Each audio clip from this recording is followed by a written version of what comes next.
This week on the Podcaster's Guide to the Conspiracy, we return to Catholicism. It's Catholic Conspiracy Theories 2, Pope Harder. Popinator 2, Judgment Day. Or Pope 2, Pope in the City?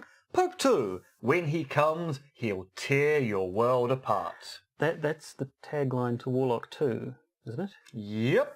The film with a poster of Julian Sands' hand outstretched with glowing white goo in the centre? Yep. If we were crass, we'd comment on that. We certainly would. We'd really hammer the joke home. We would pound it out. But I'm fairly sure we've mentioned that poster and tagline on the podcast before, so rather than slap you with it like a meat sausage... Because after all, we are genteel folk. We're just going to move right along. So with that, Pope, the Revenge. Pope 2, the Wrath of Khan. Khan? Khan! The Podcaster's Guide to the Conspiracy. Hello and welcome to the Podcaster's Guide to the Conspiracy. It's a sunny afternoon here in Auckland, and you are joined as usual by Josh Addison and Dr. M. Dentith. That is correct. You are joined by us. Psychically, physically, geographically. In the bonds of holy matrimony. Not just yet, but that is coming. The night is there will young. be marriage vows, and we'll all just have a lovely polyamorous relationship together. Polyamory with conspiracy. What more does a person need? Can't think of anything. So this week we're going popey again. We had a bit of popiness last week, bit of popitude. We're kind of doing series. We did 2 episodes on China. Yep. Now we've got 2 episodes on the Catholic Church. Where will we go next in our 2-episode extravaganza? Who knows? Actually, we do know. We've decided we're doing topic, a book review next week. It's going to be exciting. And so I guess that means we have to do a book review the week after that as well? Basically. Or actually, the thing is, I've got another book.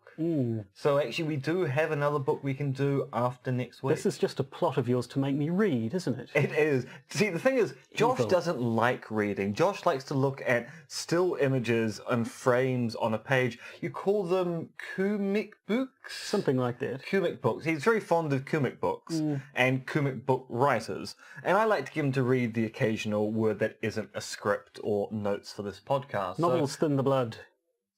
That's a well-known fact. That is true. Give you But distemper thin and- blood is good blood. Fine. Thick blood clogs up the arteries. That's why people have heart attacks, because they don't read enough to thin the blood out. Also, take 3 leeches every day up the anus. I do. Well, I'm doing it right now. Of course you are, because we always put our anal leeches in before we record the podcast. This is going in a just very polite. Yes. weird direction. I think Maybe we should return to the Pope?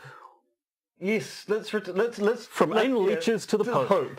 It's a natural progression experienced by human beings since time immemorial. Can we move on? Yes, I think we better do that right now. Right, so we have moved on. Last week we talked about conspiracy theories in general in the Catholic Church, and at the end of it we had to make mention of the fact that when old Pope John Paul I died 33 days into his papacy, Yeah, papacy. that is correct. That's the right word. That itself spawned too many conspiracy theories to go through in one section of one part of an episode, and so we said we'd probably do it next week, and next week is this week. Yes, now we are a few days late due to complications. Scheduling difficulties. Not due to the Catholic Church trying to stop us from making this episode. They just don't care, to be nor the honest. assassins of Pope John I. Oops, stopping us from the episode. But we've managed to fend off papal assassins and anti-papal assassins to bring you this exciting story about the death of Pope John Paul I, the prequel to Pope. I can't say Pope John Paul. Pope John Paul, the second, who was a rather lengthy pope. Rather lengthy Yep, pope. he had some good staying power, that Pope. Yeah. And then it was Benedict, and then it was the latest one, or was there someone in between? Yeah, so we get Benedict, then we got Cumberbatch, and I'm thinking we get Pope Johnny Lee Miller next. Right, okay. Now, actually, what's interesting about this, and this is something which bears pointing out, the reason why we had such a long papacy with Pope John Paul II, he was a young pope. He was a relatively young man elected to the throne of St. Peter to become the pontiff of the Roman Catholic Church. Traditionally, not always, but traditionally, popes have been older men. Yes. And it's kind of Quite thought old to men. be a feature that one way to make sure the papacy and the church continues to modernize and become vibrant and alive in its community is you elect old men to the throne of St. Peter because they're more likely to die and thus you're more likely to get generational change quite quickly. And that was what was interesting about Pope John Paul II, who was taken to be a rather interesting pick at the time, but of course ended up becoming quite a conservative pope long term because we were stuck with one person the entire time. Though when it comes to popes, the term conservative and liberal, it's sort of on a sliding scale, isn't it? I mean, Well, the yes. latest pope is quite a liberal pope. For a But pope. still actually very conservative. He's just a liberal conservative, which is one of those things which sometimes the mind just has to do hopes to try and work what's going on. But yes, he's a liberal conservative. But still very conservative. Yes. But actually, when I was in Bucharest, my Italian flatmate was going, oh, Papa Francis, everybody thinks he's so great because he's liberal compared to Pope John Paul II, but he's still actually a really, really reactionary, regressive person. Yes, as I say, a sliding scale, I Yeah. suppose. Amorphous. But John Paul I never really got to see much about him at all because he died awfully quick. I think people had said he wasn't like as educated as some of the popes before him. He didn't sort of have the intellectualism of a lot of them, but apparently was just a belly nice fellow. Yes, I suppose in some respects there's some analogy here to Pope Francis, who is taken to be a jolly nice fellow, except that Francis is actually quite well educated. Yes, but anyway, John Paul I. So he was found dead on the morning of the 29th of September in 1978, when I was 2 years old. Coincidence? I was only one. Well, now that's a coincidence. Oh, that's, just this conspiracy, it's turtles all the way down. Popes all the way down. Yeah, All the way. it's just papacy after papacy after papacy. Funny how that works. So the official finding was that he'd probably died. He'd died of a heart attack, which probably had happened the evening beforehand. He was found lying in bed with his reading light still on, with a book by his side. So it seemed he'd just sort of died suddenly while reading in bed before going to sleep that night. But Do we know what the book was? Well, that's one of the things.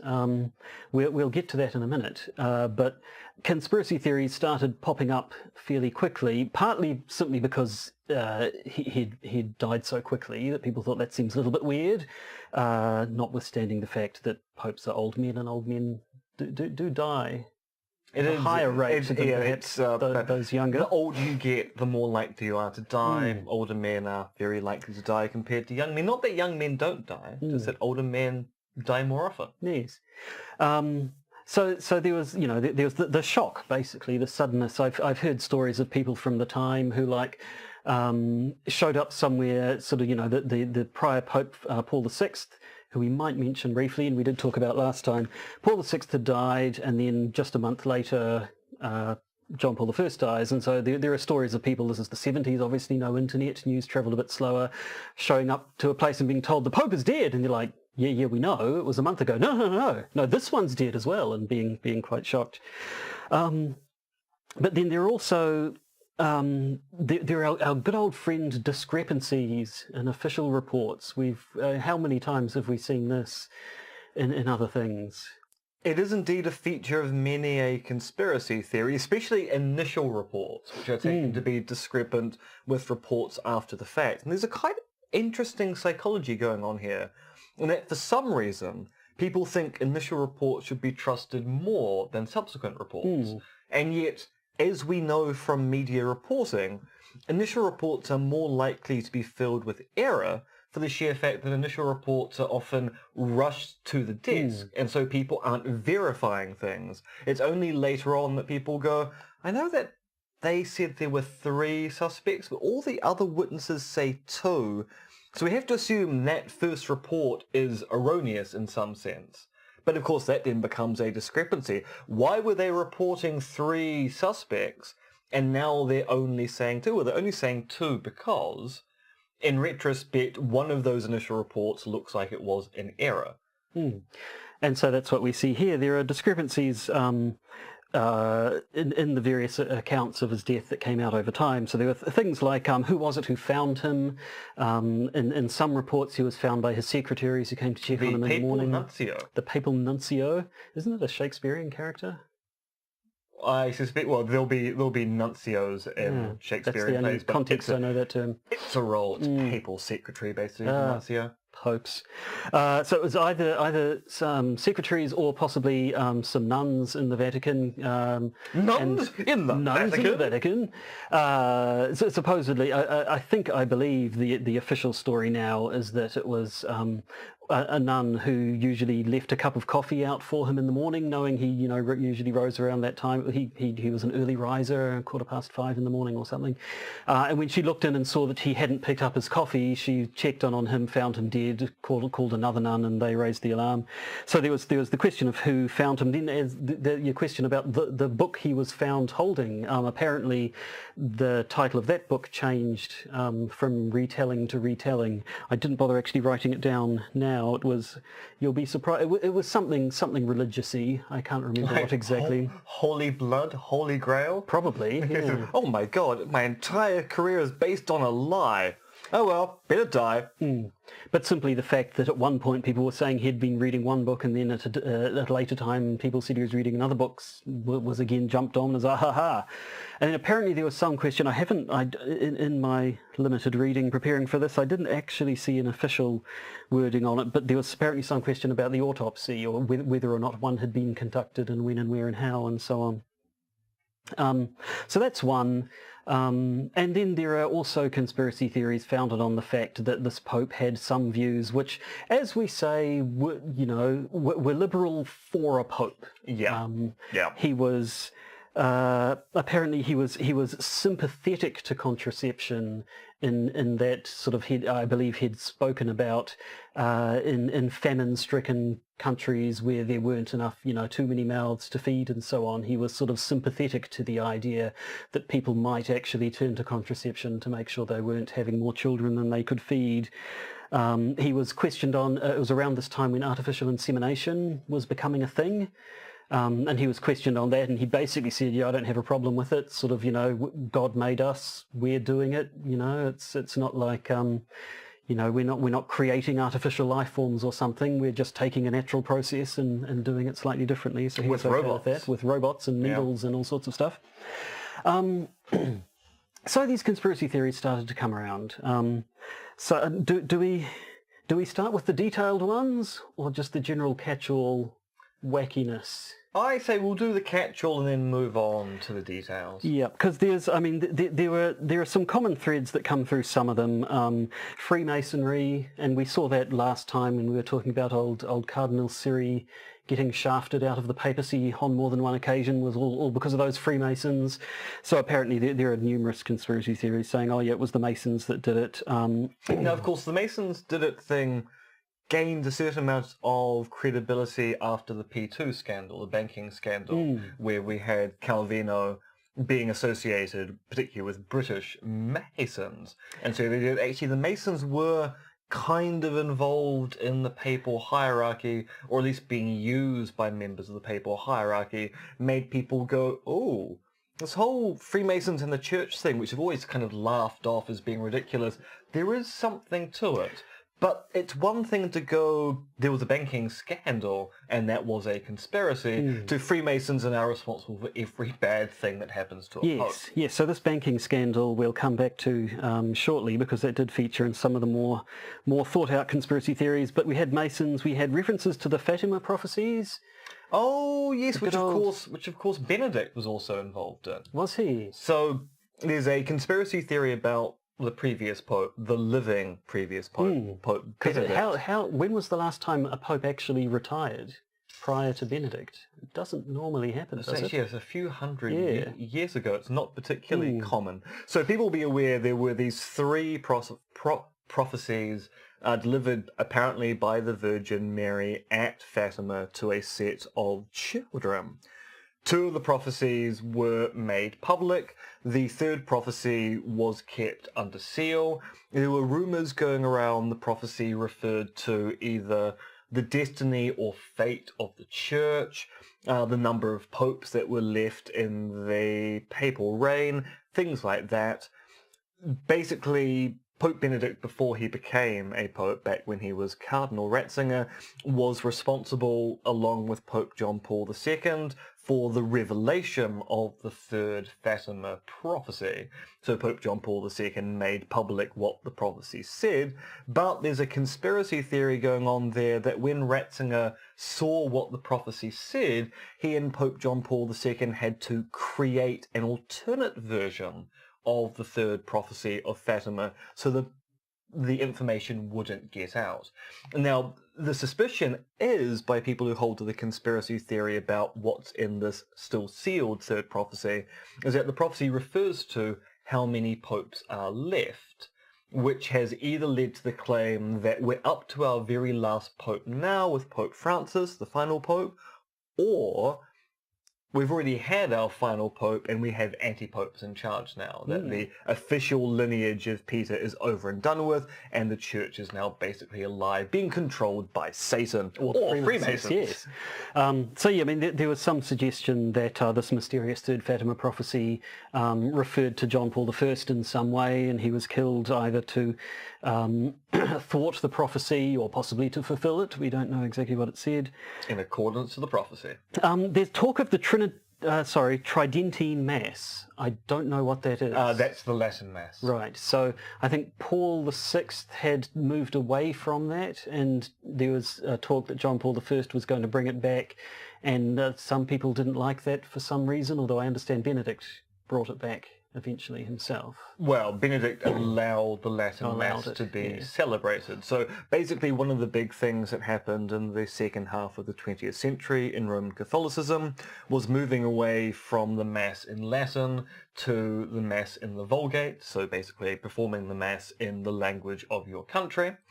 And there were certain conservatives who felt that the new Mass was illegitimate and didn't have the right stamp of approval, despite the fact that actually the Latin Mass, as was practiced in the early part of the 20th century, the Tridentine Mass, was a modification of even earlier other Latin Masses. The Mass has changed a lot over time, but people are very conservative in the Catholic Church when it comes to change. Yeah, so there was some, and indeed to the extent that people thought it could have actually been a legitimate motive for murder, the idea that this Tridentine Mass being re-established might be enough to kill someone over. But those are all, they're really sort of Catholic variations. concerns. They really are. It's a Catholic first world issue. Oh my God, they're changing the Mass. This Pope must die. Have you seen John Mulaney's stand-up routine? No, I have I think not. he won awards for it, I believe. But there's a section where he talks about how he went home to meet his family. I can't remember what the occasion was, and then sort of being not being a very good Catholic, hadn't been going to church much, but had been telling his family, oh yes, of course I'm going to church every Sunday. And then there's a bit where they do the peace be with you.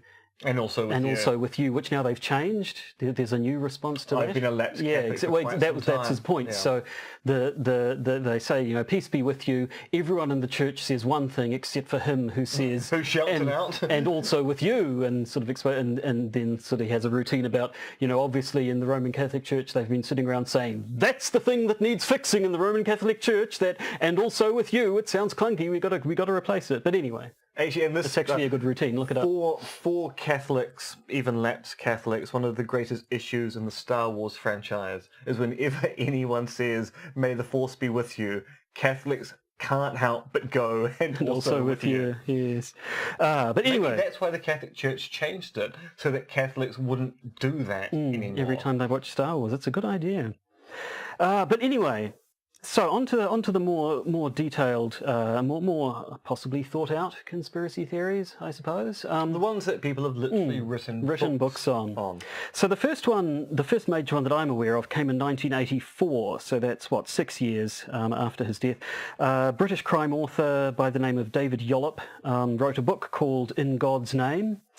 And so his theory was that John Paul I had been murdered to stop him from exposing corruption and Freemasonry within the Vatican. So this the sort of stuff that you mentioned a minute ago. There was this banking corruption, this big, what would you call it, affair, farrago Yeah, the Calvino affair. So basically, the church runs a bank. The Vatican Bank. Well, actually, what is it? The Istituto per le Opere Religiose, Institution for Religious Management or something. But Mamma mia, what an Italian accent you do! My name's Mario! And known colloquially as the Vatican Bank, so we'll call it that. And so because the Roman Catholic Church is a gigantic institution which has offices basically in every single country in the world, and every Catholic church gives some money back to the diocese, the bishopric, but also to Rome, the Vatican has to run a bank, basically, to manage all of those funds. It's one of the longest standing banks in Western history. And it's been racked with corruption scandals for a very long time, because it turns out that the kind of people who handle the vast sums of money the Catholic Church have sometimes aren't doing it in service of their God. Not entirely, no. So this particular scandal involved the head of the Vatican Bank, one Bishop Paul Marcinkus, and Roberto Calvi of the Italian bank Banco Ambrosiano. So apparently the Vatican Bank had invested heavily in Banco Ambrosiano. That bank collapsed, costing the Vatican Bank around $250 million, apparently, in 1982. Yeah, which is, in 82 money, that's gigantically gigantic. So yeah, Marcinkus was indicted, and then things become more murky, because it turns out that Calvi was a member of this P2, Propaganda Due, which was an illegal Italian Masonic lodge. Yes, a Catholic Masonic lodge. Because it was its Masonic charter was withdrawn in 1976. I don't know what you have to do to get your Masonic charter withdrawn, but they did it. And so at that point, to begin with, it was basically kind of a secret society. It was this sort of secret, not really official Masonic lodge, but a Masonic lodge. And so the whole affair became very murky. Calvi committed suicide, allegedly, not long after the corruption came out. So did his secretary, and in both cases that was... Yeah, now, the way he committed suicide, I'm pretty sure it was Blackfriars Bridge in London. He hung himself with bricks in his pocket in a way where it didn't look as if he'd actually done it himself. So it was put forward as suicide, but the way that he kind of hung himself upside down by his feet with bricks in his pocket looked quite a lot like murder, or at least many people think it was murder.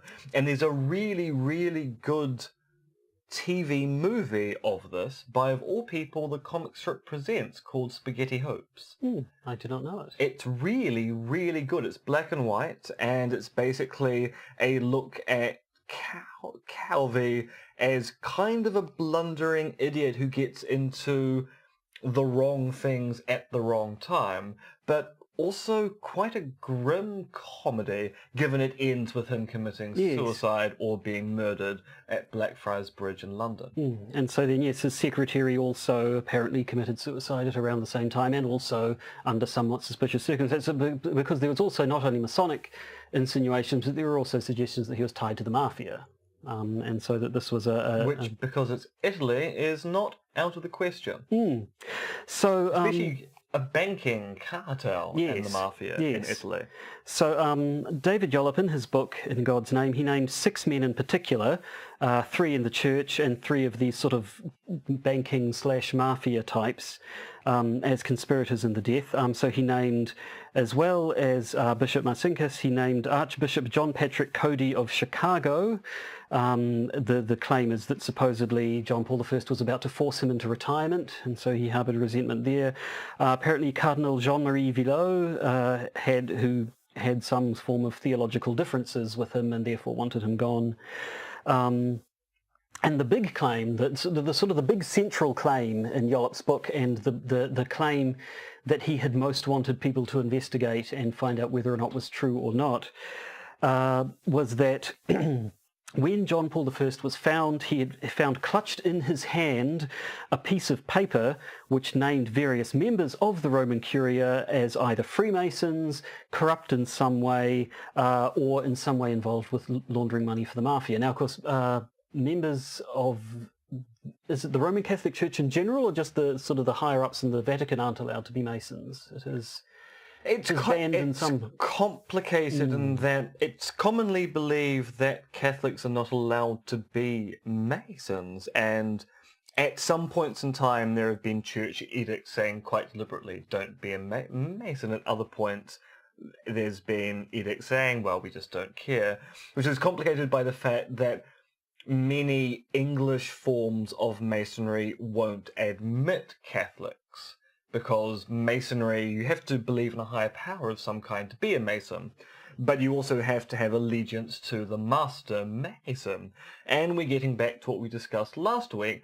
Catholics apparently can't be trusted to serve anyone other than the Pope. Yes, the old chestnut. So, yes, I mean, so there was this claim that John Paul I had the dirt on a number of senior figures within the Vatican and was killed because of it. But in the reading, I have not read In God's Name, because books give you cancer. They thin the blood. Your cancerous blood. They thin out the cancer. No, wait, that makes it sound like a good thing. Yes, you should be reading more books. But all the reading that I've done basically just talked about this motive stuff, all the ideas around, the reasons why someone might have wanted to kill John Paul I, but very little talk about how they killed him, for instance, how you murder someone in the Vatican. I mean, I suppose if it was one of the higher-ups that did it themselves, they would have the ability to sneak around, but... well, I mean, given he died of a heart attack, you can always do the old arsenic in or strychnine, both of which will cause heart attack-like stuff. Symptoms. That's the word I was looking for. Yes, so I mean, that is the biggest theory that I'm aware of. So 5 years later, 1989, John Cornwell, who's another British author, also a journalist, also a diplomat, I think, published his book A Thief in the Night, which was basically a counter to In God's Name. He argued against most of Yollop's points, and while he does argue for a conspiracy, his version is a much more benign conspiracy. So he, as we said, he looks at a lot of these discrepancies that Yollop, among other people, pounced on, and basically just said, yeah, it's just poor communication, immediately after an event as significant as the death of a pope. There's lots of gaps in knowledge, lots of competing information going back and forth. Nobody quite knows exactly what's going on, and that just results in these discrepancies, especially some of the more major ones, like supposedly there was a claim that undertakers were called for to remove his body at 5 o'clock in the morning, and yet supposedly he hadn't or had only just been found at 5 o'clock in the morning. So that seemed much too early for someone would have had to have known in advance, essentially, to have called the undertakers at that time. But supposedly that, in this particular instance, that was a typo, and the undertakers were called at 5 p.m. that night. So that's just simple misunderstanding. But Cornwell's own theory, and which does account for some of these discrepancies, is that rather than having a heart attack at around sort of 11 o'clock or something late at night on February the 28th, he believed that the Pope had died somewhat earlier than that, had been found had been found there, and then had been posed in bed to be found the next morning. And so the reasons for that were, in one instance, to sort of make it look like the Pope was in better health than he had been, essentially, because as we'll get into, he had some sort of health scares apparently, and so if those had sort of been proven right, that would have been a worse look than if he had just died suddenly in a way that nobody could have predicted. But in particular, yes, he had, that night, apparently, the night that he died, he had supposedly complained of chest pains. A night or two beforehand, he'd also complained of chest pains, and at the time, his secretaries had said, oh, should we summon a doctor? And he's like, no, don't worry, I'll be fine. And so part of this conspiracy theory is that these secretaries were sort of racked with guilt. Oh no, if only we'd made him see a doctor, if only we had done something, he might have lived.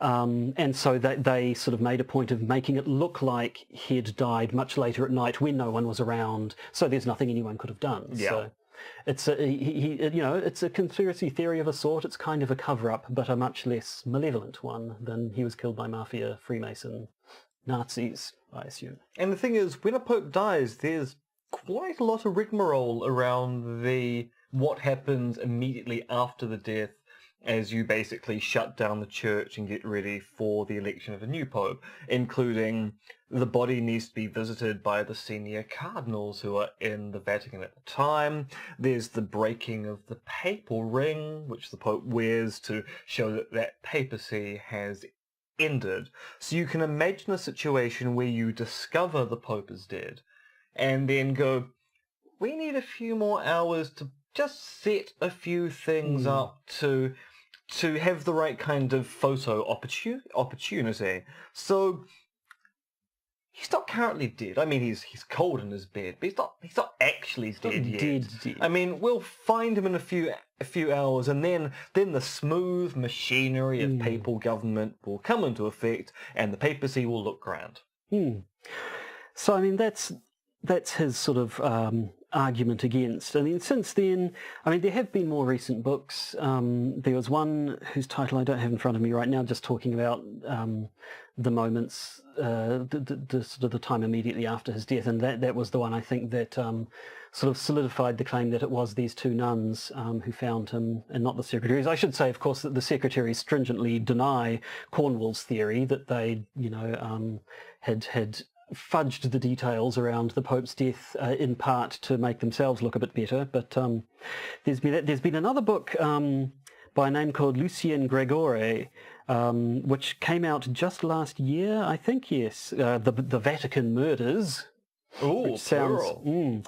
But which is basically about the banking scandal again, and I assume these suspicious suicides and so on. So he agrees with David Yollop. His book, being a lot more recent, has more detail, but it's basically more detail about the banking scandal. So he goes much further into the corruption and the details of the scandal there.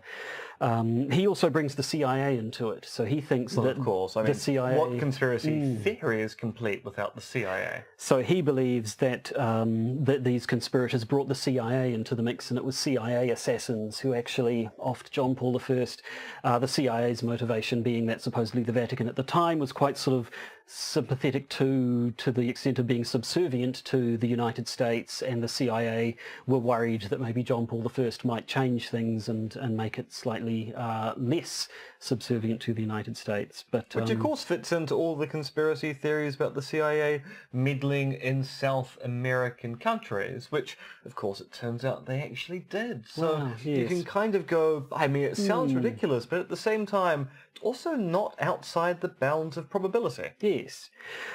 And so that's all I have on the death of John Paul I. There are some interesting... You say that's all you have. That was quite a lot. Well, it was, yes. But there, as we say, there have been books written, and I've just spoken for, 20 minutes or something, so I'm sure that there is more that could be said. But now, last week you mentioned the death of Pope Paul VI, his predecessor, being slightly dodgy. I haven't seen... No, I was actually talking about John the the one... 20th. Sorry, Paul I's successor, Yeah, the one who set up the Vatican II reforms. And so when he died, this wasn't a major conspiracy theory, but when he died, people went, if I was to give a motivation for engineering a death, liberalizing the church with the Vatican II reforms, that seems like the kind of thing that maybe conservatives in the church might have wanted to do.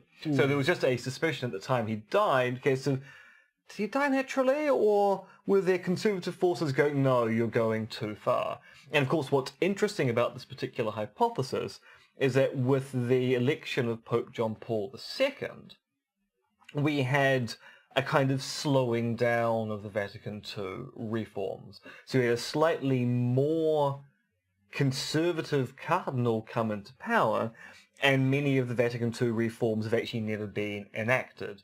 So it kind of fits the theory that, well, maybe they killed the person who started the reforms to try and stop any more reforms from happening. So again, motive seems to be what most people talk about. No, I mean, I had a quick look at Pope Paul VI. Apparently he was the first pope in modern times to be accused of being gay, which I suppose in certain circles is reason to kill him if you're exceptionally homophobic, and there are some exceptional homophobes out there, or if especially in the Catholic Church. If you don't want a scandal. He apparently at one point Pope VI gave a bit of a homily during which he condemned homosexuality, and at that point a French writer and diplomat by the name of Roger Perfit said that Paul VI was a closeted gay, and so there was some talk about that. But that was the only sort of controversies I could find out around him. He felt so gay in a paperly way. Yes. He might as well be king of the Catholic Church. But anyway, so that's our foray into the dead Poeps society. I think that works. It pretty much I'm going to works. slap you to death after this. My favourite joke from 30 Rock is when Pete, the head writer, says, I used to be a teacher. You know, when I taught, I was like Robin Williams and Dead Poets Society, by which I mean I got fired. Yeah. Completely irrelevant to this topic, but it's one of my favourite jokes. And actually also relevant to this topic, but just thinking about the rigmarole around the death of Pope John Paul I, I rewatched The Kipper and the Corpse, the great Fawlty Towers second season episode where they discover someone who is dead, or they say discover.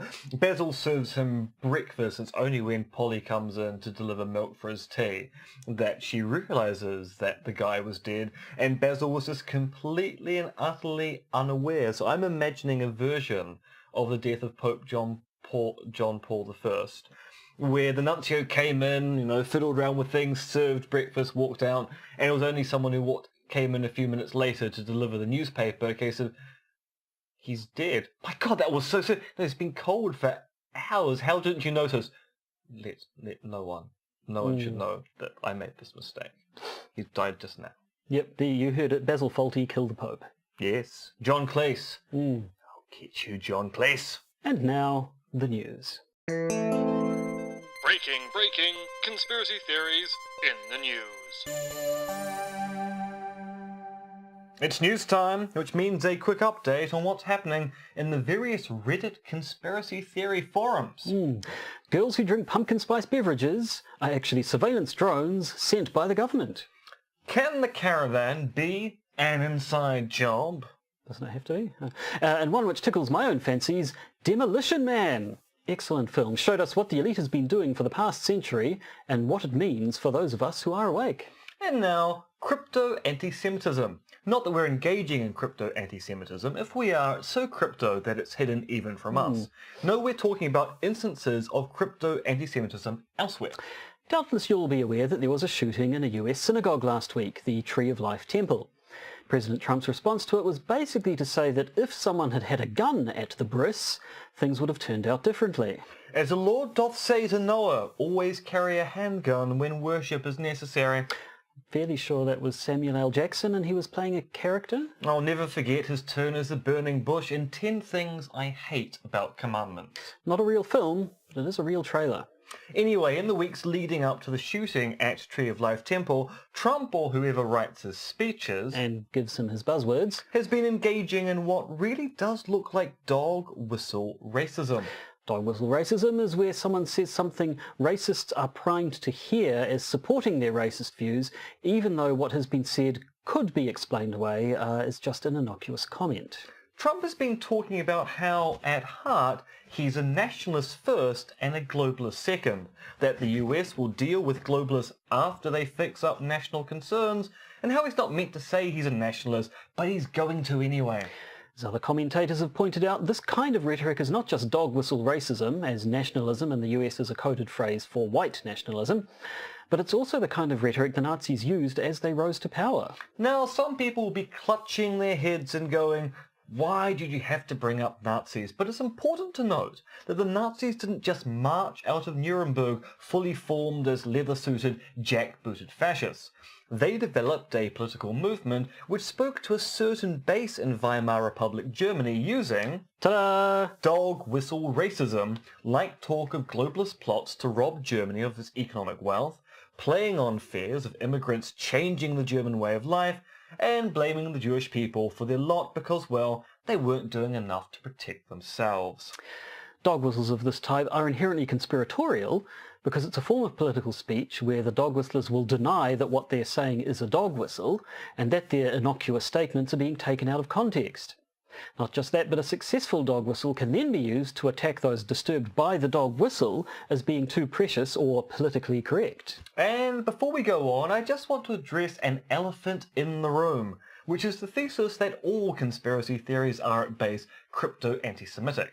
This is a view propounded by people like Michael Barkoon in his book A Culture of Conspiracy, where he links conspiracy theories to the kind of anti-Semitism which was rife in the French Revolution, and dates the age of the conspiracy theory as starting there. For people like Barkoon, conspiracy theories are inherently anti-Semitic theories, and those which appear not to be are crypto-anti-Semitic.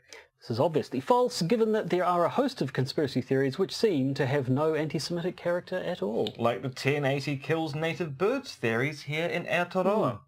And for the sheer fact that many conspiracy theories have turned out to be true, as endlessly listed on this podcast, wherein the culprits, the conspirators, have turned out to not be Jewish. Now, none of this is to say that crypto-anti-Semitism isn't rife in certain conspiracy theorist communities, as we have just seen. It's just that it's a mistake to think all conspiracy theories are at heart anti-Semitic. Indeed. Now, the synagogue shooting and the pipe bombs from last week have all been linked to white nationalists and supremacists, and has shone a light on Gab. Em, you're a social media fiend. You on Gab? Gab? No. Gab is the alt-right version of Twitter. I thought that was Mastodon. No, Mastodon is the LGBTQI-friendly left-wing version of Twitter that hardly anyone uses. So Gab is the alt-right Nazi-friendly version of Twitter that hardly anyone uses? Correct. Founded in the wake of James Damore being fired by Google, Gab was set up as an alternative to Twitter, which would not be so damn PC-friendly, and has become the place Nazis have to camp to. Which is funny because Nazis are still pretty rife on actual Twitter. So the fact Gab houses the ones in exile is pretty telling when it comes to their stated extremist views. Now, unlike dog whistle racism, Gab is filled with just racism, and the founders of Gab are defending free speech by not telling people to tone it down. This has led services like PayPal, whose online payment system helped keep Gab afloat, and Microsoft, whose servers initially hosted Gab, to pull support for the company. But Gab promises to fight on, and while it does, it's providing quite a lot of information about the people behind the synagogue shootings, as well as those pipe bombs delivered to prominent Democrats. And this leads to the issue of these events being described as the actions of lone wolves. It's true that some of the recent atrocities, we would call them terrorist acts, have been examples of people acting alone, and thus not in some grand orchestrated conspiracy, but given how many of these people share common ideologies and goals, share their stated intentions on sites like Gab, and look for feedback and advice, it seems a little weird to treat each and every one of these events as a one-off lone wolf scenario. These people are communicating with one another, egging one another on, and then praising the culprits after a successful attack. So maybe there's no master document detailing the overall plot, but there's evidence of collective intentionality. Now, talking of collective intentionality, someone who hates the idea we should blame others for our own problems is our old friend Dr. Jordan Peterson, the unthinking man's thinking man.